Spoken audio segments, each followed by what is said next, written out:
إيه؟ بصوا يا حبايبي، النهارده جاي اعمل فطير دقيق ذرة. هو المفروض يكون الدقيق ذرة اصفر ابيض، بس للاسف انا ما لقيتش، فجبت من واحده جارتي ادتوني دقيق ذرة اصفر، فهو العجينه لونها اصفر شويه يمكن واضح قدامكم. معايا كده نص كيلو دقيق ذرة، عليه ربع كيلو دقيق غله او دقيق فاخر يعني. ماشي، حطينا ذرة ملح بتاعتنا، ومحتاجين لبن رايب وسمنة. السمنة دي سمنة روابي، في سمنة جنة وقشطة للوش. لو عندكم قشطة كتير بقى تقدروا تحطوا قشطة في العجينة بدل السمنة. فهننزل هنا باللبن، هنعمل كده نقول بسم الله.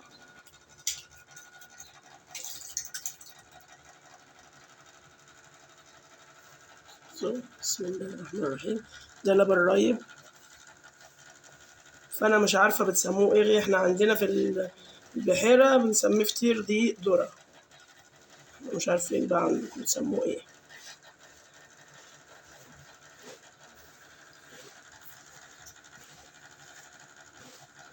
كان شوية لبن كده، مفيش أحسن من بركة الله يعني. بس اللبن بخير، ويعني جايبة لبن من البحيرة وأنا جاية، محتفظة بيه في التلاجة عشان أنا نفسي آكل الفطير الصراحة، ده أنا بحبه أوي.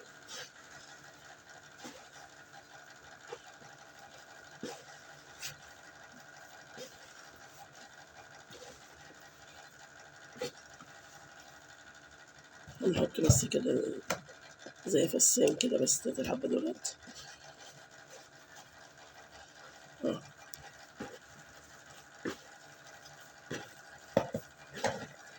هي المفروض الدقيق يكون أبيض يا حبايب قلبي، بس عادي يعني مش هيمنع لما يكون أصفر، يعني هو بس اللون بتاعه الفطير مش هيكون فاتح، هيكون لونه مصفر شوية عشان الدقيق الذرة بتاعنا أصفر يعني.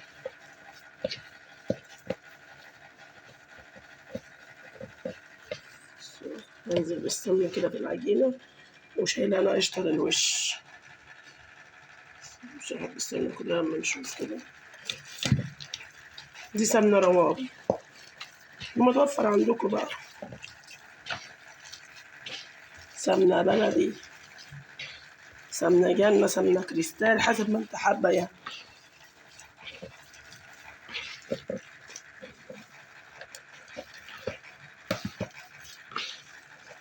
نحط شوية السمنة التانيين اهو.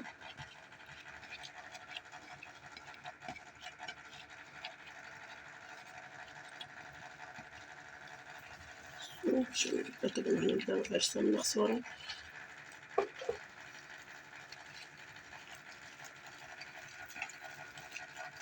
لما السمنة كلها اللي جواها، وانا شايلة قشطة للوش عشان القشطة تديله طعم تاني. ده بيكون لبن،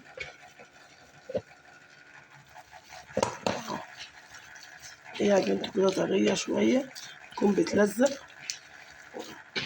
ده بيطيب، انا بطيبه في صواني، متطيبوش على العرس، في ناس بتطيبه على عرسة الفرن يا حبايبي. كده العجينة بتكون جاهزة، نجهز الصواني بتاعتنا ونولع الفرن يسخن ونبدأ التشكيل فيه.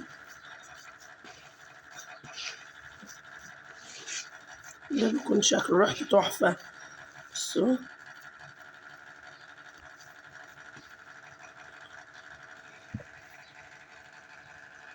العجينة اهي، جبت العجينة اهي، وهنجيبها خرش شوية دقيق كده تحت هنا في الصينية هنسوي فيها اهو، ونقطع كده.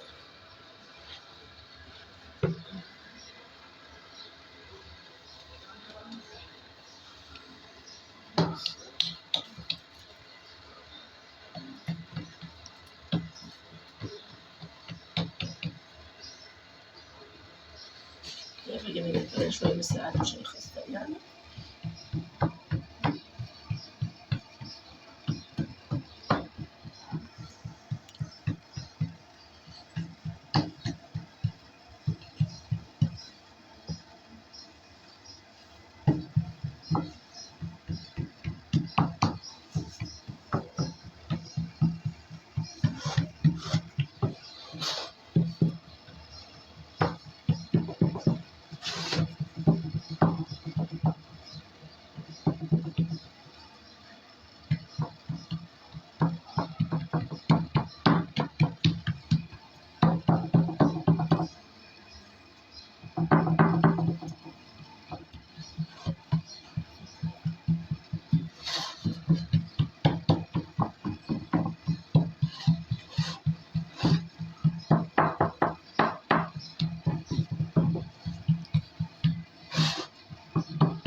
مفيش تجمس.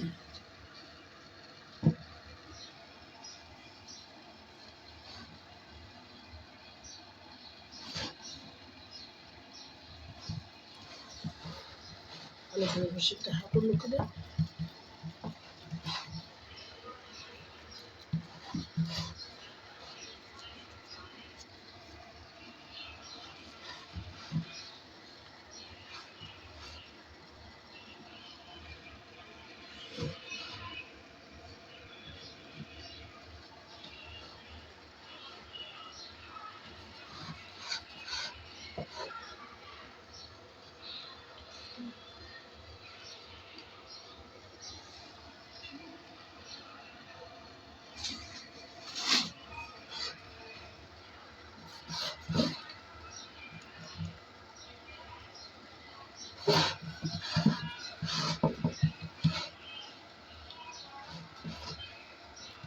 اهي ندخلها بقى الفرن.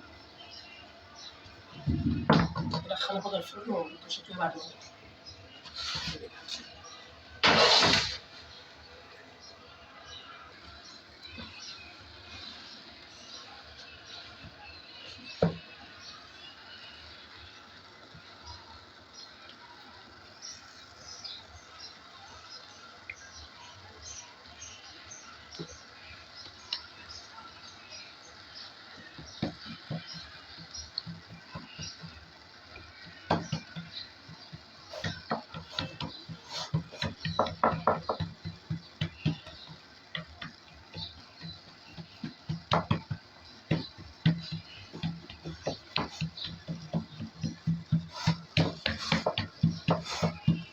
ان شاء الله هعمل لكم الرقاق الطري باللبن الرايب والسمنه برضو شويه زيت كده.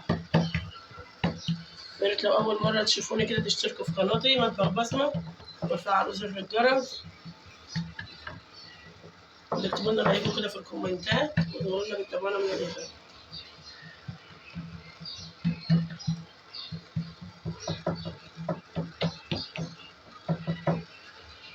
في ناس بتخلي العجينه ناشفه شويه وتطيبها في الفرن على العرسه كده من غير صواني، بس الاضمن الصينيه، يعني الصينيه اضمن لك حاجه.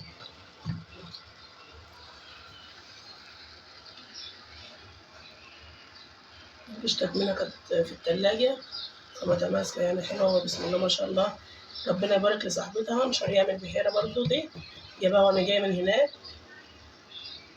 الكيلو هناك ب120 فبسم الله ما شاء الله يعني قشطه يعني مش خفيفه.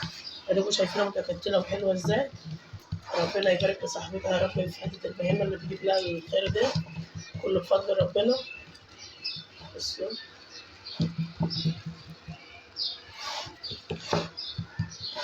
انا جايبه القشطه مخصوص عشان خاطر الفطير دي يا حبايبي، كان نفسي اكله.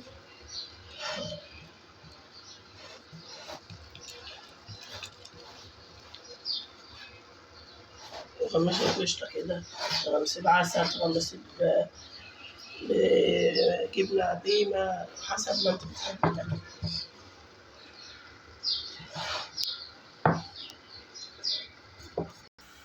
بصوا يا حبايبي شوفوها حتى فطير الذره بسم الله ما شاء الله بيجيبوا عامل زي العسل ازاي. بصوا بصوا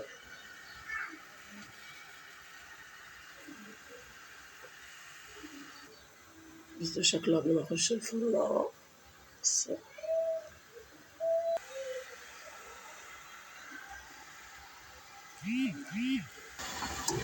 بصوا الجمال يا حبايبي. بصوا